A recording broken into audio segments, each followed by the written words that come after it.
Chapter 10. The people living adjacent to the morning stream.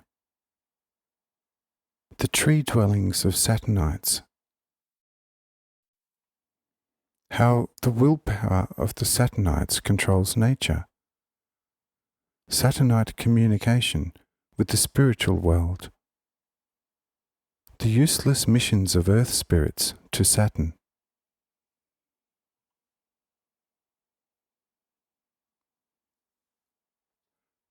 Of the four main streams, there is one whose flow is exactly towards morning. This is the widest and most populated stream. But do not assume that you will find cities and fortifications erected on the banks of this stream, as would be the case on earth. You will not find anything like that on the entire planet. The most marvellous accommodations for the Saturnites are the sun trees. On Saturn they are called guba, and under their many branches and trunks live entire families. The inhabitants do not all live together in one place, as is the custom on earth. Part of the population lives on the plains, preferably by the banks of streams, while another part lives in the mountains. That is why both banks of the morning stream are often planted with sun trees, under which the Saturnites have their permanent homes. The reason I say permanent homes is because these kinds of trees do not wither away after a short period of time.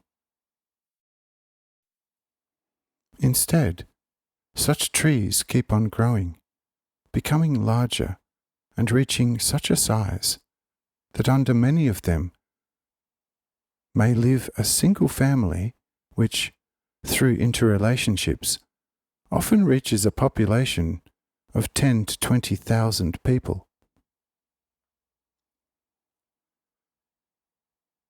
The rivers, but especially this morning stream, fulfill multifarious needs for the inhabitants in the following order of importance. First, the inhabitants of Saturn are great friends of personal cleanliness. It is not unusual for them to wash themselves 7 times a day. Secondly, they like to swim because it serves as a particularly strengthening amusement. In this instance, all of them are great artists on the water. Not only do they swim on the surface, like the people of Earth, but they can easily walk on the water's surface as well. Therefore, they are able to perform all kinds of swimming maneuvers. For example, they can lie flat on the surface of the water, or they can sit on the water's surface and twirl around on it.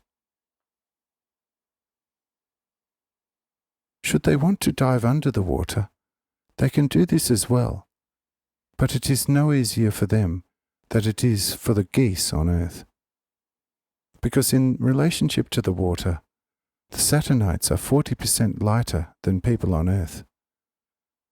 You can gather this kind of relationship from what has been mentioned before, namely that the Saturnites can maneuver in the air with ease, especially the younger ones. But even the older people can jump from the greatest heights without causing any physical harm. However, they do not like to do so, because after such an excursion in the air, they are usually seized by an unpleasant dizzy spell.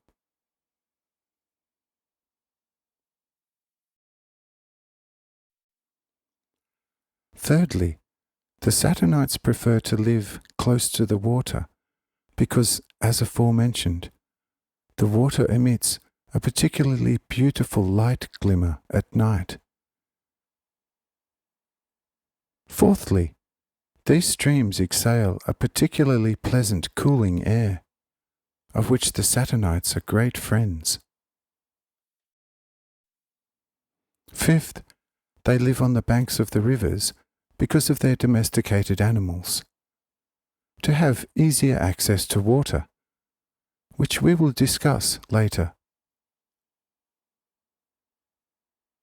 In the mountains, the larger domesticated animals cannot be kept because of the lack of adequate water, since the springs of the rivers are at the lower sections of these mountains, and the higher areas have to be satisfied with the rain tree and the watering fruit, which is called the flowing barrel.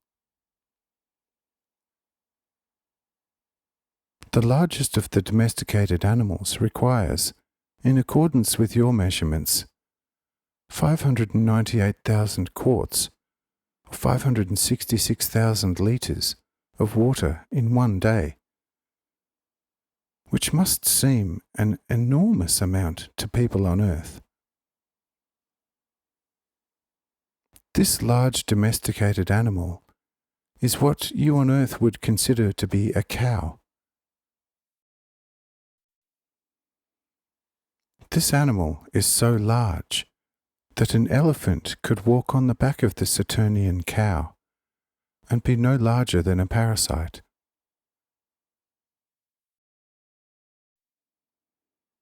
Because of the extraordinary usefulness of this animal, the Saturnites prefer to live on the banks of streams, rivers, and lakes, so that this beneficial creature will suffer no harm, since it has the peculiar attribute of drinking 5 times as much as it eats.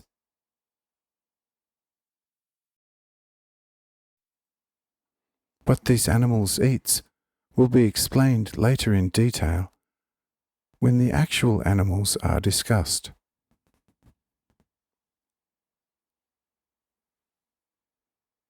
Even though the Saturnites do not build cities or houses, they do know how to plant the broad tree or wall tree, discussed in a previous chapter, in such an artful manner that if you were to see such a domicile, you would have to agree that it is indescribable and much more beautiful than the largest, most beautiful city on earth. And the walls look as if they were built from brightly shining polished gold. Sixth, the Saturnites like to live on the banks of the streams because of their love of the sea and sailing. They do this not for selfish motives or gain, but rather for pleasure and health reasons. Also, when some people among them wish to visit neighbouring or distant islands and countries, they have to make use of what is really close to their hearts: sailing on ships. You might ask why the Saturnites bother to build ships when they have the ability to walk on water. The answer to this question is actually a simple one. The Saturnites can very easily walk on water as long as they are without burden. But as soon as they carry something, they will sink, since the relationship of the water's capacity to carry a human being is calculated to almost a hair. And when the Saturnites walk on water, it is a very slow and cautious procedure and requires considerable practice. It requires much more practice than figure skating on Earth, whereas with their ships, the Saturnites can skim over the water fairly quickly, easily travelling 30 to 50 geographic miles in 1 Earth hour. Also, they do not have a steam power plant, paddle or paddle wheel. Their motive force lies solely in their firm will and unshakable belief. This is also why they line the brim or railings of their ships with the flags or plant tips, which they magnetize with their will. And as a consequence, the ship is drawn to the direction in which the will of the mariner has placed the will pole as their destination. Behold, such a motive power is by far better and more unfailing than your ghastly steam engines, through which at all times the natural life of human beings is in constant danger. And if I did not take care of this through guardian angels, there would be considerably more accidents through liberated steam than there already are. Nothing is more foolish than a human being who employs forces of nature of which he has not the slightest knowledge. It is not enough to know by mere experience that the released water steam possesses a great compressive force. It is also very important to know what lies behind this liberated steam and what causes this great compressive force. Dead powers are not powers. However, powers that are effective are liberated or released alive. But who knows how much power the liberated spirits in the steam possess? Truly, if they were not contained by the angels, it would not take long before all these arrogant and conceited steam engine engineers would discover how absolutely ridiculous the basis for their calculations really is. Because liberated spirits from only 1.837 litres of water, when not restrained, can change whole mountain chains into dust and ashes in the wink of an eye. This should tell you how much heavenly protection is constantly required, so that these foolish human beings, with their foolish undertakings, do not perish through accidents of this nature.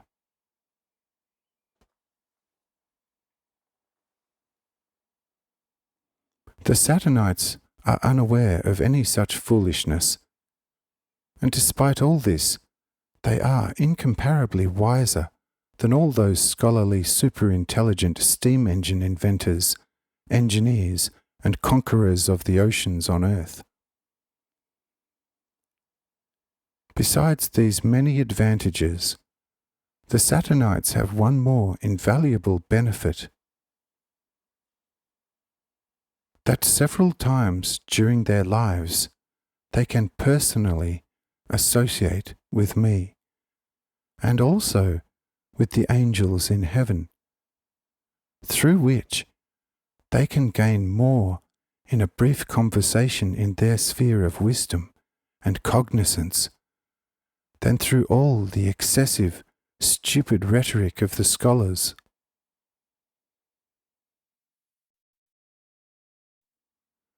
In this connection, I should like to mention, in passing, that spirits from your earth quite often come to visit the Saturnites, which they are permitted to do at all times, especially when they have this need.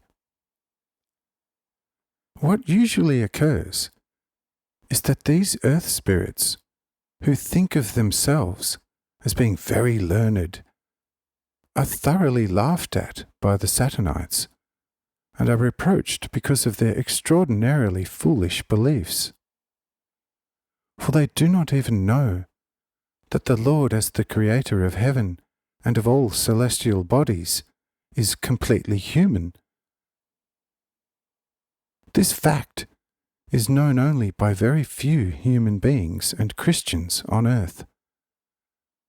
And therefore, many such spirits have the most ridiculous and absurd ideas about me. And that is why some of them paint such nonsensical portraits of me.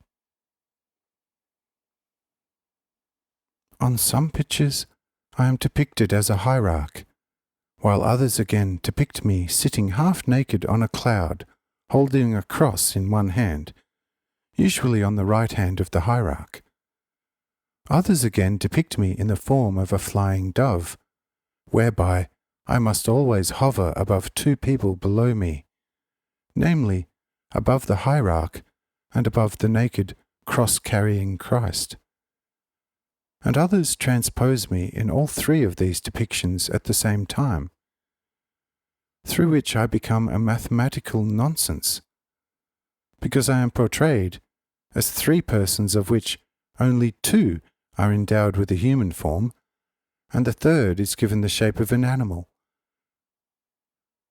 And again, these three different personalities must depict only one divine person, consisting of one hierarch, one naked Christ, and one dove.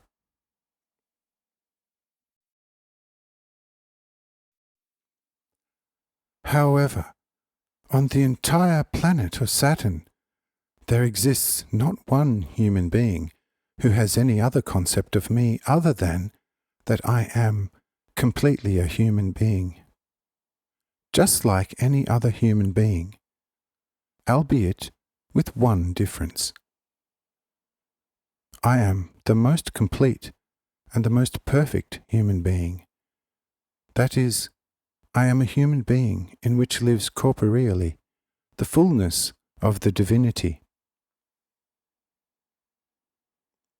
Should you have difficulty in understanding this, turn to matter, for it will tell you where the matter comes from, and what it is. And it has already told you so. Then it will not be so difficult to understand or to grasp what it means that in me, as the most complete human being, lives corporeally the fullness of the divinity.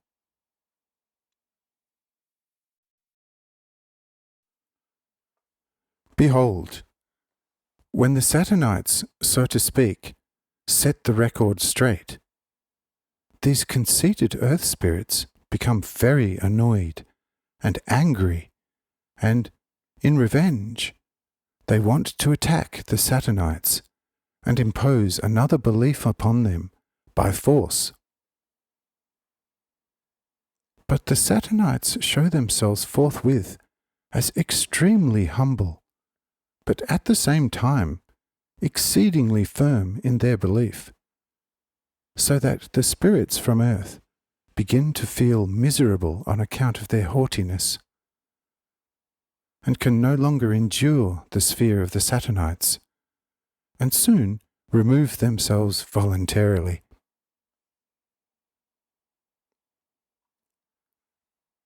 I shall explain such scenes in more detail when we visit the snow and ice regions of Saturn, where the departed Saturnites mainly stay, and where they are active. You should know that the spirits of every celestial body, especially if they are not completely purified, mostly remain in the area of the planet which they occupied with their physical bodies. But for now, we will direct our attention again to the streams.